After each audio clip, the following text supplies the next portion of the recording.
ভালোই কাজ করছে।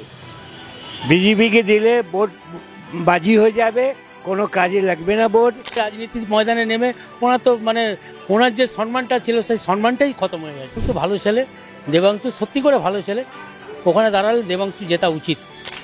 ব্যাপক ভোটে মনে হয় গাঙ্গুলি জিতে যাবেন, কারণ সে বিষয়ে কোনো সন্দেহ নেই। জায়গাটা ছাত্রগুরুর শিক্ষকের লড়াইয়ের মতন জায়গার পজিশন করে দিয়েছেন। কিন্তু হিন্দু ভাই বোনরা ভগবানের দরজা দিয়েছিল যে আমরা চাকরিটা পেয়ে যাব। আমার মনে হচ্ছে চাকরি নিয়ে উনি ছিলিমিনি খেলেছেন। যদি অভিজিৎ গাঙ্গুলির সাথে দেবাংশুর আগামী দিনে টক্কর হয় তাহলে তো একটা দারুণ ভোট যুদ্ধের মধ্যে। অভিজিৎ গঙ্গোপাধ্যায় যেটা করলো, আমার ব্যক্তিগত মতে উনি এটা ঠিক করেনি। দিদি থাকলে সব ঠিক আছে। দিদি চাই। একদিকে রয়েছে তৃণমূল থেকে দাঁড়ানো দেবাংশু ভট্টাচার্য, অন্যদিকে বিজেপি থেকে হয়তো দাঁড়াতে পারে যার নাম উঠে আসছে, তিনি হলেন প্রাক্তন বিচারপতি অভিজিৎ গাঙ্গুলি। বাংলার মানুষ কাকে চাইছে? আমি বাংলায় মধ্যে চাইছি যা যা যা যা ইস্তফা দিয়েছে, ওনার জায়গা যা আছে তৃণমূল দিয়েছে, ওনাকে খাড়া করেছে মমতা দিদি, ওনাকেই ভোট দিতে হবে। কেন ওনার বাংলার মধ্যে মমতা ভালোই কাজ করছে। বিজেপিকে দিলে ভোট বাজি হয়ে যাবে, কোনো কাজে লাগবে না ভোট, বিজেপি আসবে না, ওনার আরও নুকসান হবে। কথা বুঝছেন? ওনার কিছু লাভ হবে না, যা দাঁড়িয়ে যা খাড়া হচ্ছেন বিজেপির সঙ্গে, ওনাকে কিছু লাভ হবে না।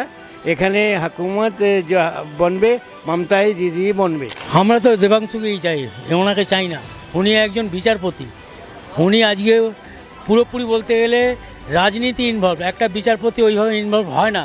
বিচারপতির নীতি হচ্ছে জনসাধারণের সঠিক বিচার বিবেচনা করা, সেটা যখন সে করেনি, এখন মানুষের কাছে পরিষ্কার হয়ে গেছে উনি একজন রাজনৈতিক দল। উনি রাজনৈতিক দল হিসাবে যদি যেখানে দাঁড়ায় সেখানে হারানো উচিত ওনাকে। ওনার চেয়ার থেকে, ওনার সম্মান থেকে উনি নেমে গেছে।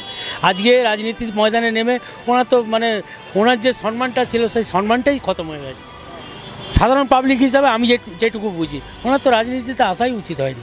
জানি না উনি কী বিবেচনা করে এসছেন, তবে ওনার কথাবার্তা যেগুলো যা চলছিল বা যেগুলো যিনি বলছিলেন সবই দেখছিলাম একদম বিজেপির তরফে একটা রাজনৈতিক, যেটা হিংসা প্রতিহিংসা কথাবার্তাগুলো যেগুলো বলতেন, সেগুলো পুরোপুরি একটা রাজনৈতিক একটা প্রধান বিচারপতি হিসাবে তার ওইটা কাম্য ছিল না। তবে আমি এইটুকু বলতে পারি, দেবাংশু ভালো ছেলে, দেবাংশু সত্যি করে ভালো ছেলে, ওখানে দাঁড়ালে দেবাংশু জেতা উচিত। দেখুন, রাজনৈতিক উদ্দেশ্য প্রণোদিতভাবে কি করলো ওরা, আমাদের রানিং সরকার যে একটা অপরিপক্ক রাজনৈতিকভাবে সেরকমভাবে সে তত সময় দিইনি, মাত্র 5 বছর তার রাজনৈতিক জীবন।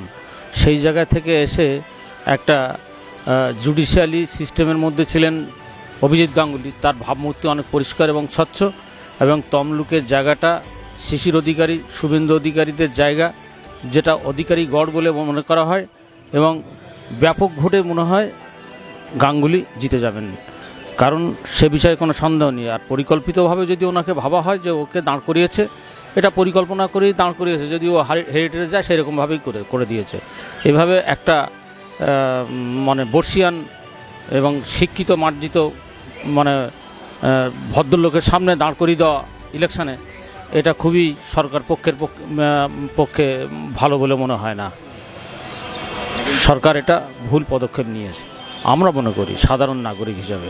এখন মানুষের দিক দিয়ে বলতে গেলে কি বলবো জানি না, যদি বা আমাদের একসময় মাইলট ছিল, আমি যেহেতু হাইকোর্টে আছি, তা সেই শিক্ষার দিক দিয়ে দেখতে গেলে আমার ব্যক্তিগত মত যে এটা ছাত্র এবং গুরু রাজনীতির মতন ব্যাপার দাঁড়িয়ে গেছে। কিন্তু এইটা দেবাংশুকে দিয়েছে, জিতলেও জিততে পারে, কারণ একসময় আমাদের মমতাদি তিনি প্রথম যখন সোমনাথদার সাথে হয়েছিল তাতে তিনি জিতে গেছিলেন। এখানে মেন হচ্ছে সৌজন্য বোধ। এবার শিক্ষা এবং সৌজন্য এখন তো রাজনীতির মিথ্যাচারে ভরে গেছে।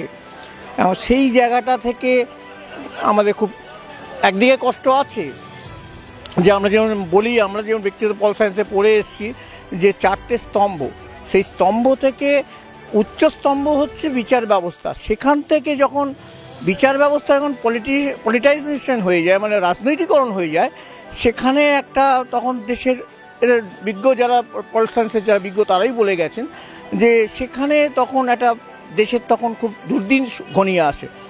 এখন ইনি গেছেন, করবেন, সব ভালো কথা, কিন্তু নতুন যে জেনারেশন, যেটা বিগত কোনো দিন মানে বাম সরকার কোনোদিন কাউকে কোনো করতে দেয়নি, বা দেবাংশুর ক্ষেত্রে বলিয়ে কইয়ে ছেলে, আশা রাখছি বোধহয় বেরিয়ে যেতে পারে। কারণ এই বোধহয় কথাটা একটাই অর্থ, দুজনেই সেই জায়গাটা ছাত্রগুরুর শিক্ষকের লড়াইয়ের মতন জায়গার পজিশন করে দিয়েছেন। ইনি জিতলে একটা জায়গায় দাঁড়াবে যে বিচার ব্যবস্থা নিজের মাটিতে নেবে এসছে, যেমন পর্বতকে নেবে আসতে হয়েছে মুশিকের যে সেন্সে উনি বলেছেন। আর একটা বিষয় হচ্ছে দেবাংশুর যে জায়গাটা, হ্যাঁ লড়াই করে সব জায়গায়, জীবনের লড়াই না করলে কোনো যাওয়া যায় না। এবার দিদি ফেলে দিয়েছে, যেটা ভালো মন্দ। আর আমাদের দিক দিয়ে বলতে গেলে হ্যাঁ ইয়ং জেনারেশন আসুক, পেরে উঠে দাঁড়াক, সেখানে হার জিতের ব্যাপার নেই। আরে হারলে না গুরুর প্রায় প্রণাম করে নেবো, আর গুরু হেরলে জিতে গেলে ভালো, কিন্তু এইটা জায়গাটা থাক যাতে মিথ্যাচার মানে বাজে কথা এগুলো দূর হোক, এটা বড় আমরা আপসেট, এইটুখানি বলতে পারবো। তমলুক থেকে আমরা শুনতে পাচ্ছি বিজেপি থেকে প্রার্থী দেওয়া হয়েছে পূর্ব বিচারপতি অভিজিৎ গাঙ্গুলি। কিন্তু আমার মনে হচ্ছে অভিজিৎ গাঙ্গুলিকে যেভাবে আমরা সম্মান করতাম, বিশেষত আমরা যারা ইয়ং ছেলে, ভগবানের দরজা দিয়েছিল, মুসলিমেরা হতে দেয়নি কিন্তু হিন্দু ভাই বোনরা ভগবানের দরজা দিয়েছিল যে আমরা চাকরিটা পেয়ে যাব। আমার মনে হচ্ছে চাকরি নিয়ে উনি ছিলিমিনি খেলেছেন, এবং তমলুক থেকে শিশির অধিকারীর মতো জায়গা থেকে এইরকম একটা দ্বিধাগ্রস্ত লোককে প্রার্থী করা আমার মনে হচ্ছে ঠিক নয়। আর তৃণমূল যেটা সিদ্ধান্ত নিয়েছে একটা ইয়ং ছেলেকে সেই জায়গাতে প্রার্থী দিয়ে সঠিক সিদ্ধান্ত নিয়েছেন। আমার মনে হচ্ছে যে তৃণমূল থেকে বেরিয়ে যাবে। অভিজিৎবাবু ওখানে যদি দেন তাহলে অভিজিৎবাবুকে মানুষ প্রত্যাখ্যান করবে, এটা আমার ব্যক্তিগত মত। অভিজিৎ গাঙ্গুলি টক্কর হিসাবে দেখার তো ভুল আপনার, প্রথমেই বলি। কেন অভিজিৎ গাঙ্গুলিকে আমরা দেখেছিলাম যে উনি একজন বিচারপতি, উনি দেখাচ্ছিলেন যে এই সমস্ত টেট দুর্নীতি এইগুলো কিভাবে হয়েছে। উনি সমস্ত গরিব মানুষ, যারা গরিব ছাত্রছাত্রী, তাদেরকে আশা যোগাচ্ছিল যে আমি আছি তোমাদের পাশে, তোমার জন্য আমার দ্বার উন্মুক্ত। সেখানে অভিজিৎ গাঙ্গুলি আজকে বিজেপিতে জয়েন করলেন। বিজেপিতে তাহলে উনি পরিকল্পনা ছিল আগে থেকেই যে বিজেপিতে উনি জয়েন করছেন, এটা তো ওনার পরিকল্পনা, উনি জয়েন করেছেন বিজেপিতে, এবং এটা অনেক দিন আগে থাকতেই। তাহলে উনি দীর্ঘদিন ধরে বিজেপিকে একটা সাপোর্ট করে আসছিলেন। উনি এই নোংরা রাজনীতিটা খেললেন কেন? কার সাথে খেললেন? সমাজের যে সমস্ত যে ছেলেগুলো রয়েছে, যারা আমাদের উঠতি ছেলে, যাদেরকে আগামী প্রজন্ম আমরা চাই, তারা হয়তো শিক্ষক হবে, কেউ ভবিষ্যতে ডাক্তার হতে পারে, ইঞ্জিনিয়ার হতে পারে, ঠিক আছে? তা এদের নিয়ে তো উনি ছেলে খেলা করলেন এক প্রকার। তা আমি তো প্রথমেই মনে করি যে অভিজিৎ গাঙ্গুলি তমলুকে যদি দাঁড়ান, উনি যদি বিজেপি ওনাকে দাঁড় করান, ঠিক আছে, সেখানে আমার মতে ওনার না দাঁড়ানোই ভালো। কেননা একটা স্বচ্ছ ভাবমূর্তি, তুমি সমাজকে একটা পথপ্রদর্শক, তুমি গিয়ে আবার বিজেপিতে জয়েন করে সেখানে আবার বুড়ি বুড়ি মিথ্যা কথা বলবে, ওখানে মানুষকে নিয়ে ছেলে খেলা করছে। আর আমাদের দেবাংশুর কথা বলছেন, দেবাংশু কিন্তু একটা ডাইনামিক ছেলে, তাকে বিধানসভায় প্রার্থী করেনি মমতা ব্যানার্জি, চেয়েছিলেন যে প্রার্থী হোক, কিন্তু আবার অনেকেই চেয়েছিল না হবে না, ঠিক আছে, ওটা ওর ব্যাপার, ঠিক আছে। সেক্ষেত্রে আমাদের দেবাংশু, এই কারণেই বললাম, আমার থেকে একজন টিপ্পণী কাটলেন, এই কারণেই বললাম আমি তো বাংলার ছেলে, সুতরাং বাংলাটাকে আমি খুব ভালোভাবে উপলব্ধি করি, এবং ছেলেটাকে দেখতে মোটামুটি ভালোই লাগে, তার কথাবার্তাও ভালো লাগে। যাই হোক, ও তো এখনও সেই জায়গায় রয়েছে যেটা অভিজিৎ গাঙ্গুলি নেই বর্তমানে। তা যাই হোক, যদি অভিজিৎ গাঙ্গুলির সাথে দেবাংশুর আগামী দিনে টক্কর হয়, তাহলে তো একটা দারুণ ভোট যুদ্ধ আমরা দেখতে পাবো। একদিকে উনি অভিজিৎ গাঙ্গুলি নাকি দুর্নীতিমুক্ত প্রশাসন উপহার দিয়েছেন আমাদের, হ্যাঁ, আর দেবাংশু তো আগামী দিনে লড়ছে ওই লোকসভা কেন্দ্র থেকে। আশা করি ভালোই লোকসভা লড়াটা হবে, এবং আমরা দেখব হয়তো নেক টু নেক লড়াইয়ে কেউ একজন বেরিয়ে যেতেও পারে। কি মনে হচ্ছে কে জিততে পারে? বাংলার মানুষ কাকে নেবে? শুনুন, ভোট হচ্ছে একটা, সে আপনার ফুটপাতের লোকও একটাই ভোট দেবে, আবার যিনি ওপরে বসে আছেন খুব বড় লোক, তিনিও একটা ভোট দেবেন। মানুষের মন বুঝে চলা খুব মুশকিল এখনকার দিনে। ভোটটা সম্পূর্ণ একটা নাগরিকের স্বাধীন অধিকার, ঠিক আছে, যে যাকে ভালো মনে করে ভোট দেবে। তবে পশ্চিমবাংলায় আমরা খুব ভালোই আছি, খারাপ নেই খুব একটা।